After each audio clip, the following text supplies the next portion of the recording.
भक्त का चरित्र अभी हम हिसार में सुना रहे थे। घाटम दास जी, उनका नाम पहले घाटम ही था, दास जी तो वो बाद में बने। तो घाटम जी का चरित्र इतना सुंदर है कि घाटम जी जयपुर के पास के गांव के बहुत बड़े चोर थे और उनका ये पुश्तैनी काम था। दादा परदादा सब चोर ही थे, वो भी चोर थे। उनके यहाँ एज अ बिजनेस देखा जाता था, इस काम को गलत नहीं मानते थे।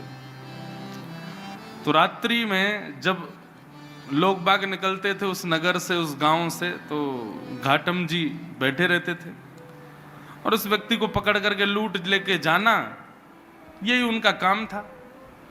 एक बार घाटम जी बैठे थे, देखो भगवत कृपा कैसी, गुरु भी बंधुओं भगवत कृपा से ही आते हैं जीवन में। आप सोचो, जो लोग कहते हैं हम ढूंढ रहे हैं गुरु जी कोई मिल जाए तो बनाएंगे, कभी नहीं मिलेंगे। अपने कर्तव्य कर्मों को आप सुदृढ़ करो, ठाकुर जी कृपा करके अपने आप गुरु भेजेंगे आपके जीवन में। घाटम दास जी का कोई पूर्व संचित कर्म ऐसा रहा होगा जिससे उनको एक दिन रात्रि चोरी करने के लिए जंगल में बैठे थे, तो एक गुरुजी आए, एक संत आ गए। संत ने आकर के घाटम दास जी को जब देखा, ए भाई इतनी रात में तुम क्या कर रहे हो? संत भेष देख करके घाटम दास जी ने उनका हरण तो कुछ नहीं किया, बोले संत इनसे क्या लूं? बोले महाराज जी आपसे क्या छुपाऊं, चोर हूं मैं, चोरी करता हूं। संत बोले काम तो अच्छा नहीं है। बोले कि महाराज आपके लिए अच्छा नहीं होगा, पर हमारे तो घर परिवार शतकों से इसी से चल रहे हैं। हमारे दादा परदादा हम सब चोर ही थे, मैं भी चोर हूं। अभी मैं कल परसों से अपने बेटा को भी लाऊंगा, उसको भी सिखाऊंगा, उसको भी सीखना तो है भाई, हमारा पुश्तैनी काम है।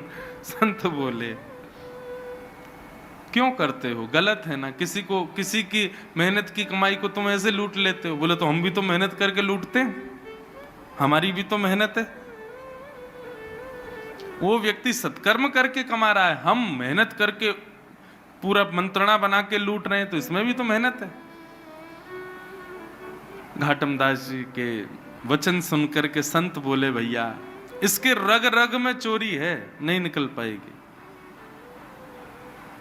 संत ने उनके चरणों में, घाटम दास जी ने चरणों में प्रणाम किया। बोले आप आज्ञा करो, यदि आपके मन में कोई भाव हो तो। बोले भाई तुम मेहनत करके धन कमाया करो। बोले मेहनत ही तो करता हूं नाथ। संत बोले ये नहीं सुधरेगा। संत बोले तो ठीक है, एक काम करो, तुम सब जो मन करे वो करो, 4 काम हमारे कहे के करो। बोले आज्ञा करो। पहला, सदा सत्य बोलोगे, कभी झूठ नहीं बोलना। चोरी की तुमको छूट है, तुम चोरी करो, डकैती डालो, लेकिन तुम सदा सत्य बोलोगे। घाटम दास जी बोले ठीक है। दूसरी बात, साधु संत वैष्णव जब दिख जाएं, जहां दिख जाएं, उनकी सेवा करोगे। घाटम जी बोले जो आज्ञा। तीसरी बात, जीवन में जो कुछ भी पाओगे उसको पहले भगवान को निवेदित करोगे, चाहे चोरी की सामग्री क्यों ना हो, पहले भगवान को अर्पित करो, उसके बाद अपने जीवन में उसका प्रयोग करना जी। और राह चलते किसी भी मठ मंदिर को यदि देखो तो 100 काम छोड़ के पहले वहां प्रणाम करो, दर्शन करो, परिक्रमा करो, फिर आगे चले। ये 4 काम तुमको करने, समझ आ गए कौन कौन से?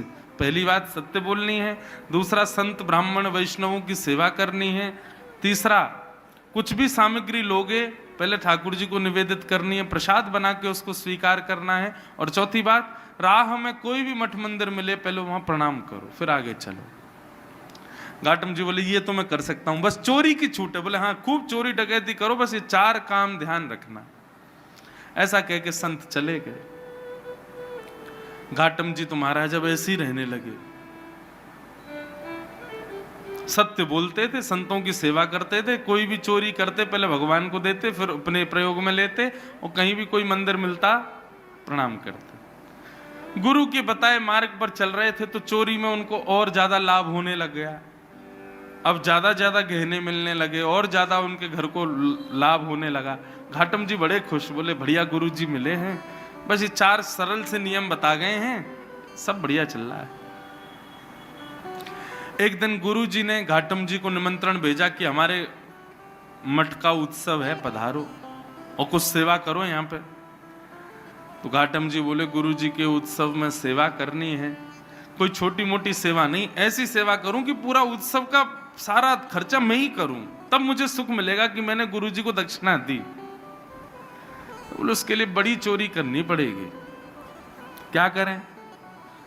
तो बोले कि महाराज, जिस नगर में हम रहते हैं वहां के राजा के बड़े मूल्यवान घोड़े हैं, यदि एक घोड़ा उनमें से चुरा लिया जाए और उसके बदले जो धन आए वो इतना धन होगा कि गुरुजी के एक नहीं 6-7 उत्सव मैं ही करवा दूंगा।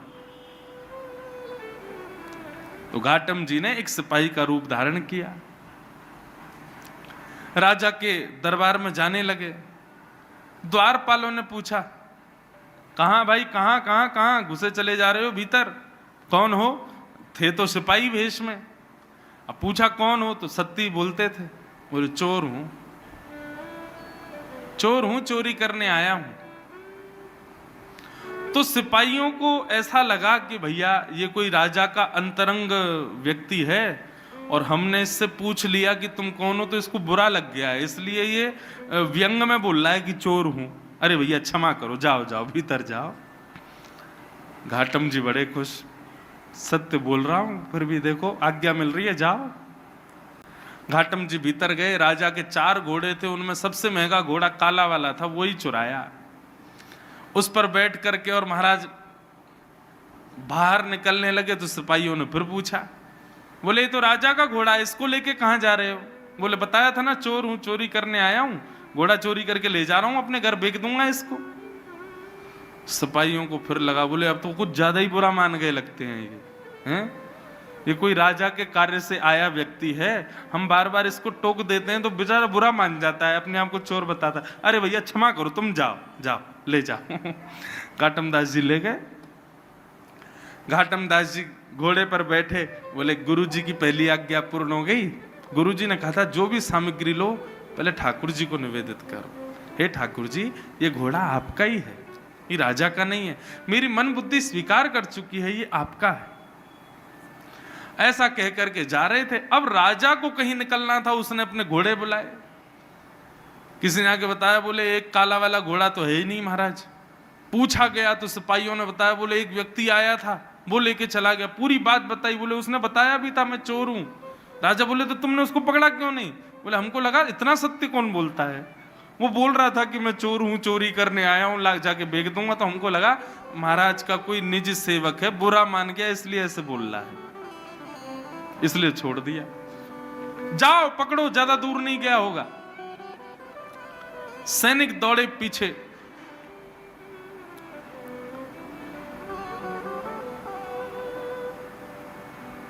सैनिक पीछे दौड़े। अब यहां घाटम जी घोड़ा लेकर के जा रहे थे, रास्ते में ही एक मंदिर मिल गया और मंदिर में पूजा सेवा चल रही थी। घाटम जी को वैसे भागना तो था, बोले भैया पीछे सैनिक लगे हैं, लेकिन नहीं, कोई बात नहीं, पकड़े जाएंगे तो ठीक है, गुरु आज्ञा रक्षा करेगी। गुरु जी ने कहा था पहले मंदिर प्रणाम करना।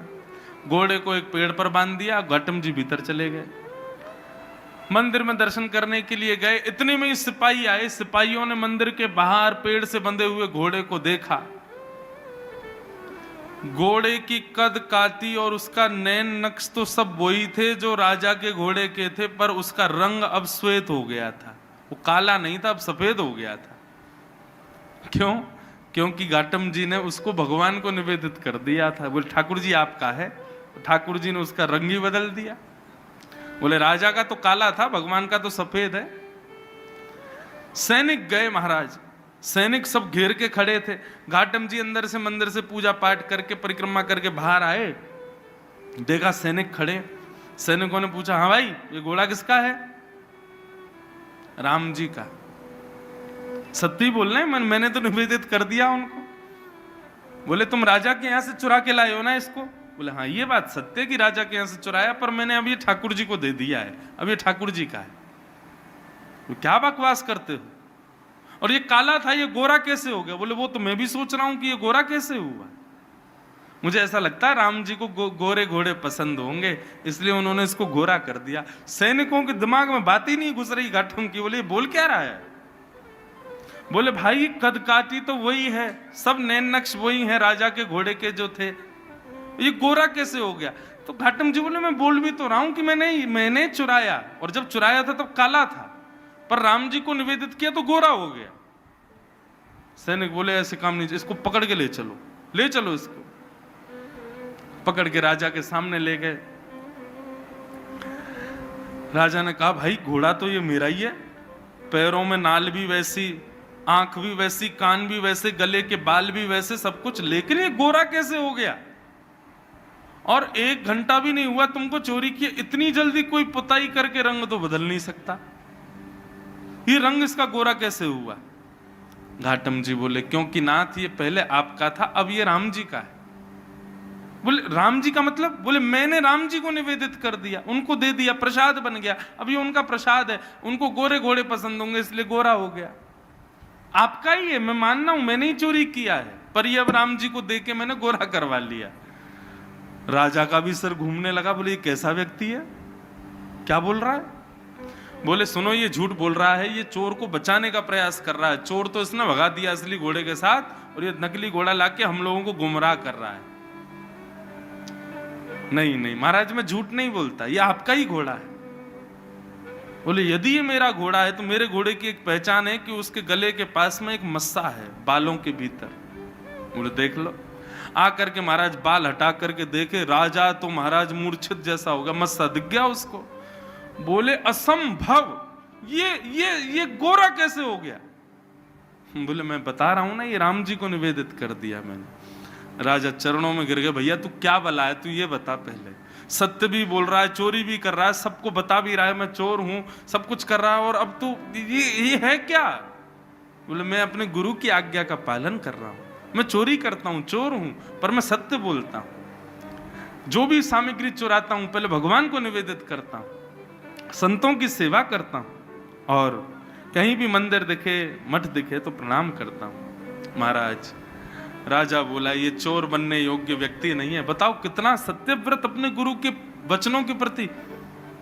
बोले महाराज आपकी आज्ञा हो तो आज से आप हमारे राजगुरु, अब आपको चोरी नहीं करनी है, आप हमारे इस राज शासन के गुरु के रूप में विराजमान हो जाओ।